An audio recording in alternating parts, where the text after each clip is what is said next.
Salads are always recommended for weight loss as these have low calorie density and have high fiber content. This gives us feeling of fullness for longer durations. Calorie density means how much calories are packed in a pound of food. You will be shocked to know that calorie density of oil is 40 times that of salad. Salads have the lowermost calories density among all the foods. Eating salad will always make you satiated, which will help in reducing your calories intake automatically. Let us view a short excerpt from Jeff Novick's video wherein he is emphasizing the importance of calories density in our diet. Calorie density is what we call a constant. And in math, when you're doing equations, it's good to have a constant. So calorie density is a constant. So I may never eat a pound of olive oil, and I may never eat a pound of broccoli. But no matter how much broccoli I have and how much olive oil I have, will the olive oil always be 40 times more concentrated? That's the point of it. And I mean, just to put this in perspective for you, you might not eat a pound of olive oil, but has anybody in here ever eaten a tablespoon of olive oil? That tablespoon of olive oil have more calories packed into it than a full pound of broccoli. Virtually. See the difference? So it doesn't matter whether you eat a pound or not, it's a constant that gives you perspective. In fact, here's one of the studies. She followed people over a few days to watch the amount of food they ate. She didn't tell them anything, she just watched them. And it turned out that regardless of what you ate, the amount of the weight of the foods you ate was pretty similar. So the weight of the food, this is food taken grams, was pretty similar over a few days. People eat a certain amount of food each day. But depending on whether it was high in calorie density, ED means energy density or calorie density. Whether it was low or high, look what happened to the caloric intake.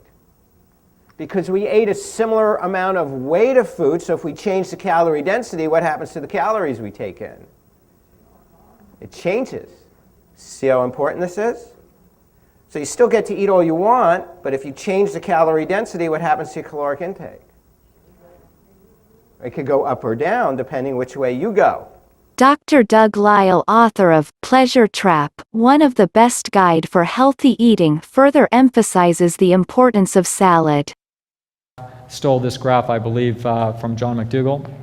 This is 400 calories of oil, 400 calories of chicken. In other words, a pretty concentrated food, but look at the difference. This is not really artificially concentrated. It's just some of the most dense food in nature. That is artificially concentrated. Here's vegan fare, full of fiber, water, etc. That's the mainstay of the human diet, would be food like that. You see what it does to the gut. Stretches it out, activates satiety, puts the person on a path where they're not going to systematically overeat. So, you don't need to try to eat less. You've got circuits in you. I call them YOWL circuits. As soon as you are overweight, what happens is these circuits turn on. They start to create a biochemical concentration in your blood that will tell you to start eating less. So guess what? You don't have to consciously eat less. All you have to do is eat an appropriate calorie-dense diet, and your body will take the weight off by itself. The job is not to consciously eat less. That is not how we lose weight. What we have to consciously do is reduce the concentration of the food down to appropriate levels, and it will take care of itself. That is how you lose weight without losing your mind. Now, how do we get that concentration so it's really appropriate or best?